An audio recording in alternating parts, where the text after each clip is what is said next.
Vorig jaar zijn we begonnen. In juni zijn we opgericht. Er zijn veel rescue-organisaties, zoals iedereen wel weet. En die doen echt onwijs goed werk met steriliseren, castreren, opvang, etc. Maar de educatieve kant bleef een beetje onderbelicht. Omdat iedereen zo druk is met het verzorgen van de dieren. Dat er niet voldoende tijd was om langs scholen en zo te gaan. Dus wij hebben gedacht om een boekje uit te brengen. Dat is het eerste boekje, dat is deze. Waarin eigenlijk een verhaaltje wordt verteld over een hond die geadopteerd wordt en die liefdevol opgevangen wordt binnen een familie. En eigenlijk komen alle onderwerpen zoals eten, drinken, de liefde, ook vuurwerk met oud en nieuw. Die komen eigenlijk een beetje aan bod in een verhaal voor kinderen. En in maart hebben we het tweede boekje uitgebracht. Want ook katten is natuurlijk hetzelfde probleem als honden op Aruba. En daar wilden we ook iets over schrijven. Dus de main character, Snoop Doggy, uit het eerste boekje, die krijgt in boekje 2 een kattenvriendje. En ja, deze boekjes die delen wij uit aan alle scholen, alle basisscholen, klas 3 en 4. We proberen ook, als we de boekjes uitdelen, dus eind van deze maand gaan we weer beginnen, om een presentatie te geven als de klas dat leuk vindt of de school dat leuk vindt. Dan nemen we vaak een eigen hondje mee, zodat kinderen dat ook zien.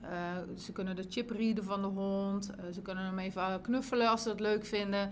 En we vertellen even in het kort wat we doen en we stellen de kinderen wat vragen. En daarnaast, dus naast de 2 boekjes, hebben we ook een educatiebox. Dat is eigenlijk een beetje gericht op wat jongere kinderen. Die kunnen de Trimerdia's na schoolse opvang of de klasse 1 en 2 kunnen die lenen bij ons voor een week of 2 weken. En dan kunnen kinderen spelenderwijs eigenlijk ook meer leren over het verzorgen van een huisdier. 5 oktober, zaterdag 5 oktober, organiseren we een Kids Fun Walk. En eigenlijk willen we kinderen een beetje kennis laten maken met het onderwerp hond en kat. We hebben voorafgaande aan de walk, dus zo ongeveer 3:30, kunnen kinderen geschminkt worden met een honden- of een kattengezichtje. En om 5:30 begint de wandeling van Eagle Beach Boardwalk naar Embassy Suites en dan omkeren en weer terug.